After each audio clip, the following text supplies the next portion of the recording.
여러분들 반갑습니다. 오늘은 기독교 변증을 다 끝내놓고요. 몇 주 동안 기독교 장래에 대해서 말씀을 준비해 봤습니다. 왜냐하면 요 근간에 우리 교회에 장례가 많이 일어났죠. 오늘도 입관 예배를 드리러 감전동에 갔다 왔습니다.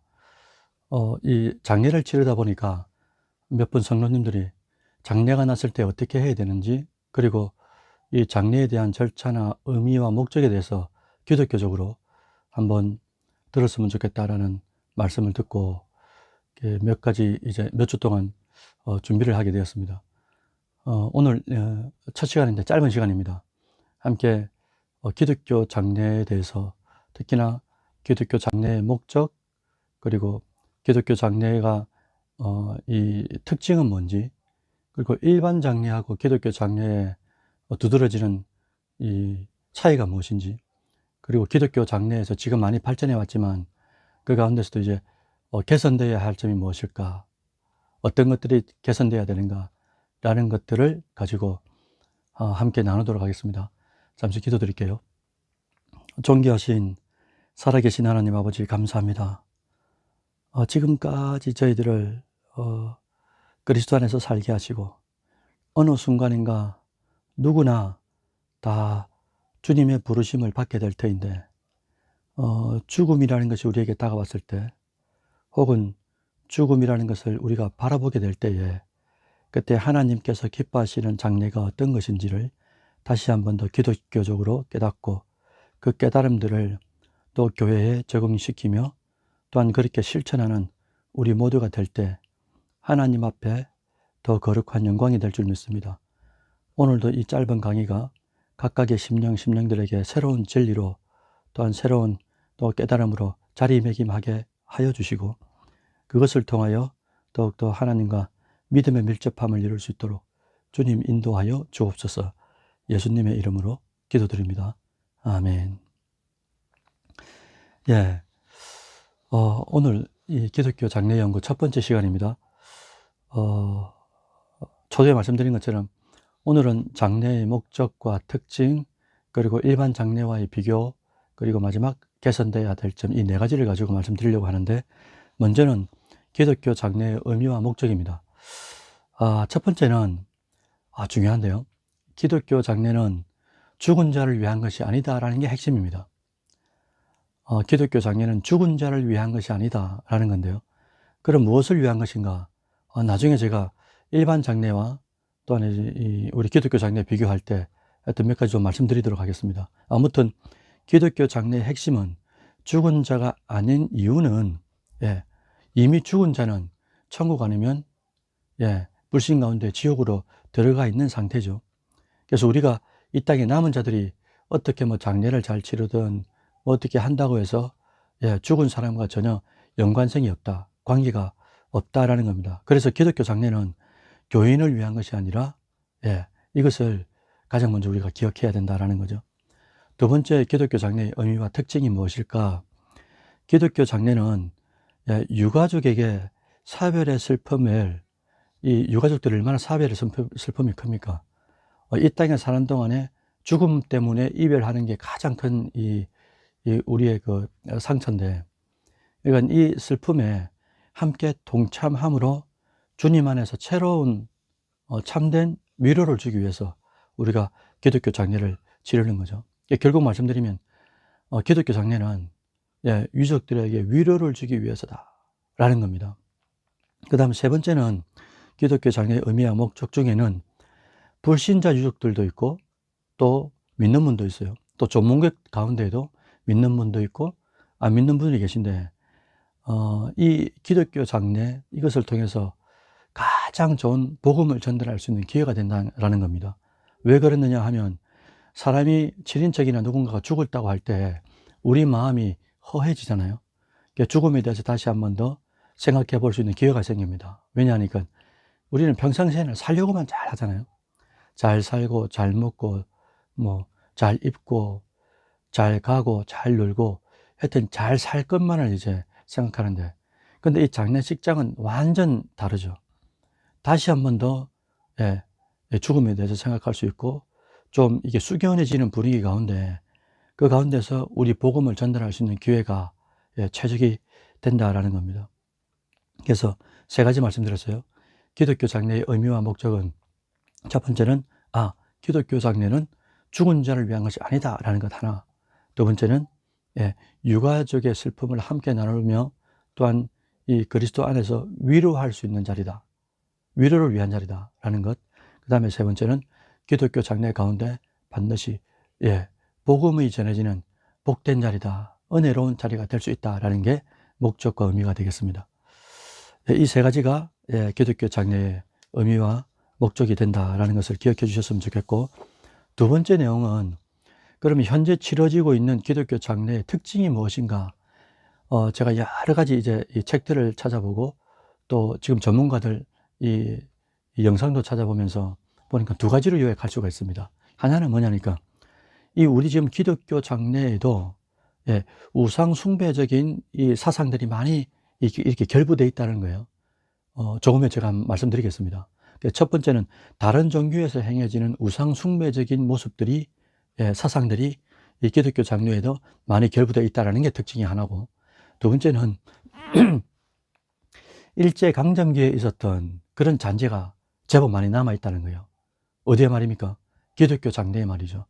그래서 기독교 장례가 지금까지 많이 이렇게 발전되고 쇄신되고 개선이 되어 왔지만 앞으로도 나아갈 길이 있기 때문에 어떻게 하는 것이, 어떻게 장례를 치르는 것이 하나님 앞에 영광이 되고 또 존귀한 장례 예식이 될까, 어떻게 그렇게 만들어 가야 할까라는 것들을 이 기독교 장례에 대한 연구하는 분들이 중론이라는 거죠. 아무튼 기독교 장례의 특징이 두 가지가 좀 네거티브한 특징이 두 가지입니다. 하나는 우상 숭배적인 사상들이 조금 결부되어 있다는 것과, 아직까지도 두 번째는 일본의 문화적 잔재가 우리 이 장례에도 제법 남아 있다라는 겁니다. 기억해 주시고 나중에 또 설명드리겠습니다. 세 번째 내용은 이게 일반 장례와 기독교 장례가 무엇이 다른가라는 걸 살펴보려고 해요. 한번 표를 한번 보시겠습니까? 표를 보시면 일반 장례는 철저하게 고인 중심이죠. 그래서 뭐 아버지가 죽든 뭐 할아버지가 죽든 누가 돌아가시든 간에 그 돌아가신 그분의 포커스를 맞춰 가지고 자녀들이 제사를 지냅니다. 그리고 또 장례를 지냅니다. 기독교 장례는 다릅니다. 기독교 장례는 반드시 하나님 중심이 되죠. 그래서 우리가 기독교 장례 가운데에도 뭐 임종 예배, 뭐 입관 예배, 또 발인 예배도 있고요. 하간 예배도 있고, 또 중간중간 위로 예배도 있고요. 예배가 뭡니까? 예를 갖추어 하나님 앞에 절한다라는 뜻인데, 그러니까 최종적 포커스는 하나님이란 말이죠. 그런데 일반 장례는 죽은 사람이 포커스가 맞추지만은 기독교 장례는 하나님 중심이 돼야 되고, 또 더불어 하나 더는 한 가지 더는 유족들에게 포커스가 맞춰져야 된다는 겁니다. 이걸 이제 남은 자라고 그러는데, 살아남아 있는 유족들이나 조문객들 또 성도들에게 포커스가 맞춰져서 장례식에 참여함으로써, 장례 예배에 참여함으로써 반드시 죽음은 있다라는, 그러니까 새로운 깨달음들을 일상 가운데서 한 번씩 깨닫게 하신다는 거죠. 두 번째는 일반 장례와 기독교 장례의 차이점이 무엇일까? 일반 장례는 이 장례를 통해서 영원한 이별을 이야기합니다. 그런데 기독교 장례는 창세기부터 계시록까지 주님께서 다시 오신다라고 말씀해 주셨어요. 그리고 우리를 천국에서 영원토록 산다라고 말씀해 주셨단 말입니다. 그래서 기독교 장례의 특징은 천국에서 다시 만난다라는 거예요. 그렇게 장례가 끝이 납니다. 그래서 우리에게 소망이 되고 위로가 되는 철저한 이유는 장례로서부터 사별로부터 끝난 게 아니고 이별한 게 아니라 다시금 만날 것이 있다라는 것이 가장 큰 위로가 되고 소망이 된다는 거죠. 세 번째는 일반 장례는 외롭습니다. 그리고 쓸쓸합니다. 왜냐? 저승길을 이야기하기 때문인 거죠. 그런데 이 기독교 장례는 천사들도 대동하고 혹은 영원한 천국에서 주님과 함께 살기 때문에 외롭지 않은 거예요. 왜? 우리와 늘 함께 하시는 주님이 같이 계시기 때문에 그렇다는 겁니다. 그런데 일반 장례는 고인 중심이고 또 영원한 이별이라고 생각하고, 그 이별 가운데 외롭고 쓸쓸한 길을, 저승길을 가는데 너무나 처량하다는 거죠. 그래서 그 관 안에다가 또 장례식을 치를 그런 과정 속에 여러 가지 것들이 부차적으로 붙게 되는 겁니다. 그러나 기독교 장례는 하나님 중심, 또 남은 자 중심이요. 또 기독교 장례는 천국에서 반드시 제외한다라는 게 말씀으로 약속되어 있기 때문에 그것이 우리에게 영원한 소망과 위로가 되고, 또한 실제로 영원한 천국에서 주님과 함께 동행하며 영생을 누리게 된다는 것이 가장 큰 특징이 되겠습니다. 차이점이 되는 거죠. 그리고 마지막 이제 네 번째 내용인데, 기독교 장례에 있어서 더 은혜로운 장례 예배가 되려면 개선되어야 될 점, 앞으로 많이 개선되어 왔지만 더 앞으로 또 개선되어야 될 점들이 연구를 하다 보니까 몇 가지 찾게 되었습니다. 그 첫 번째가 뭐냐면요, 우리가 잘 알고 있는 내용입니다. 그런데 나도 모르게 간간히 나올 때도 있거든요. 첫째는 사람이 죽으면 가장 먼저 우리가 위로한다 치고 말하는 것이 뭐냐니까 삼가 고인의 명복을 빕니다 라는 말이거든요. 그런데 이 말의 실제적인 의미를 우리가 파악하고 이해하게 되면 그런 말을 이제 쓸 수가 없죠. 여기서 무엇이 문제일까?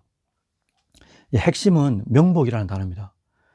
삼가라는 말은 조심스럽게 혹은 뭐 정중하게라는 뜻이고, 그 다음에 삼가 고인은 뭐 당연히 돌아가신 분, 죽으신 분이 되겠죠. 그 다음에 명복이라는 단어가 중요한데, 이 구체적으로 제가 한번 말씀드려 볼게요. 이 말은 불교에서 나온 단어입니다. 고인이 저승에서 받는 복을 말한다는 거예요. 명복이라는 말이. 특히나 이 명복이라는 단어는 우리가 그 신과 함께라는 영화 나왔지 않습니까? 1편도 나오고 2편도 나왔는데, 이 신과 함께라는 영화에서도 정확하게 나타납니다. 거기 보면은 죽은 사람이 생을 마감했어요. 그리고 사후세계에 들어갔는데 누굴 만납니까? 최종적으로 이제 염라대왕을 만납니다. 염라대왕을 만나게 되는데, 그 염라대왕 앞에서 심판을 치른 이후에 이 복을 받게 되기를 바라는 것, 이걸 이제 염라대왕이 주는 복을 명복이라고 하는 건단 말이죠. 결국 이 의미는 이런 의미입니다. 죽었어도 좋은 곳에 가기를 바라는, 우리 이제 불교 사상에서 나왔다는 이제 그런 의미가 되는 거죠. 그래서 삼가 고인의 명복을 빕니다라는 말 말고 기독교적 대안으로 어떤 말을 쓸 수 있을까라고 생각해 보면 여러 가지가 있어요. 다 비슷한데, 삼가 조의를 표합니다. 그 다음에 주님의 위로와 주님 안에서 소망이 있으시길 바랍니다. 또 쉽게 말하면 주님 안에서 위로가 있기를 바랍니다.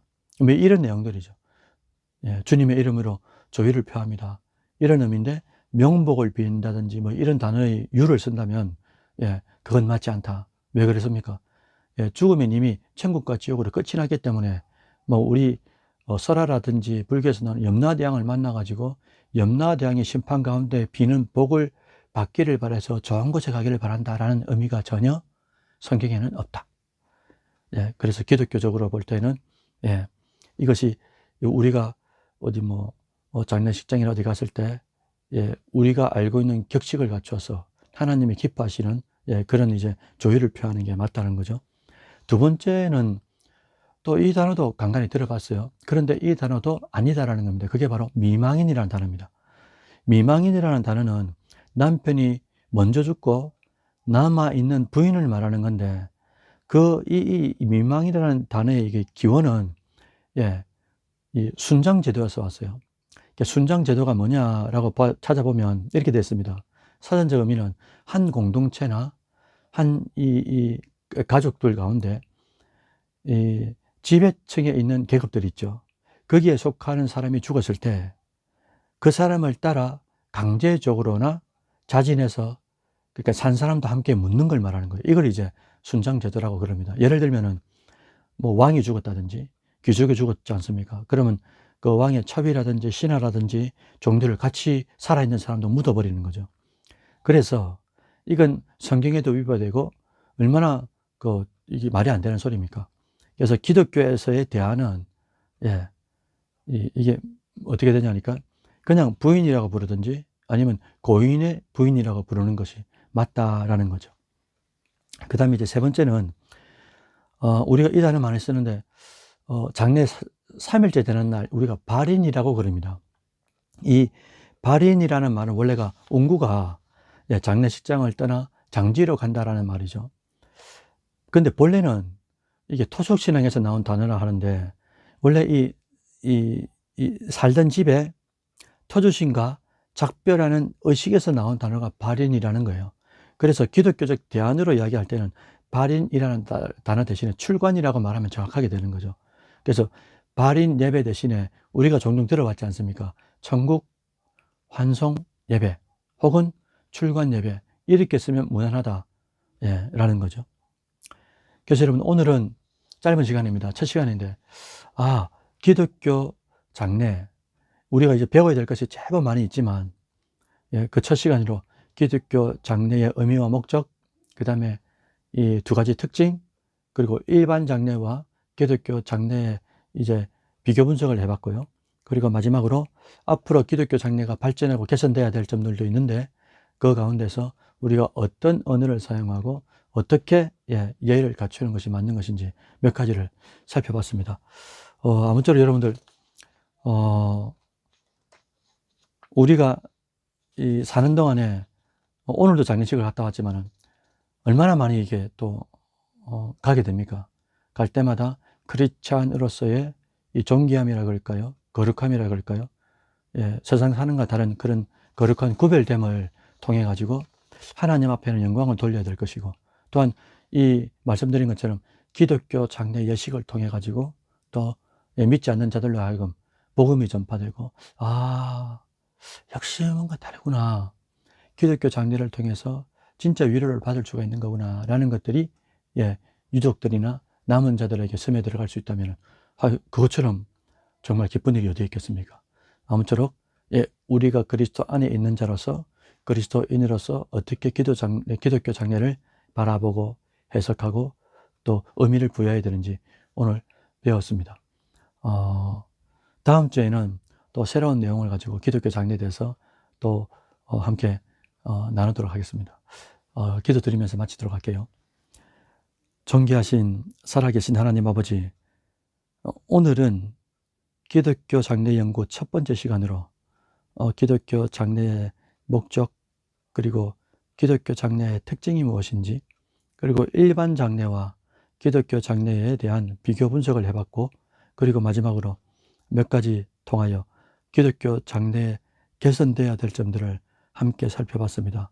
하나님 아버지, 우리도 언젠가는 주님께서 보내신 날이 있는 것처럼 우리도 이 땅에서 어느 순간인가 하나님 부르시는 날이 있을 텐데, 그 부르시는 날에 부끄럽지 않도록 늘 깨어 기독교인으로서, 그리스도인으로서의 삶을 살게 하시고, 또한 어느 순간인가 우리가 장례 예식에 참여하게 될 때에 먼저 믿은 자로서, 먼저 깨달은 선각자로서의 관리를 잘 감당하여 하나님의 살아계심과 또 복음을 증거하기에 조금도 부족함이 없도록 주님께서 사용하여 주옵소서.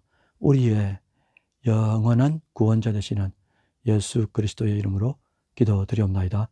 아멘. 여러분들 감사합니다.